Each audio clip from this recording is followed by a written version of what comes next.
آقا علیہ السلام نے فرمایا ما من نبی الا له وزیران من اہل السماء و وزیران من اہل الارض فاما وزیرایا من اہل السماء جبرائیل و میکائیل۔ آقا علیہ السلام نے فرمایا کہ ہر نبی کے کوئی نبی ایسا نہیں ہے جس کے دو وزیر زمین پر اور دو وزیر آسمان پر نہ ہوں، دو وزیر زمین پر اور دو وزیر آسمان پر نہ ہوں۔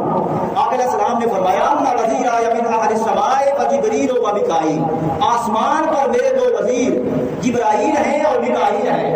آگے ارشاد فرمایا اما وزیرایا من اہل الارض فابو بکر و عمر، آقا نے فرمایا کہ زمین پر میرے دو وزیر ابو بکر اور عمر ہیں۔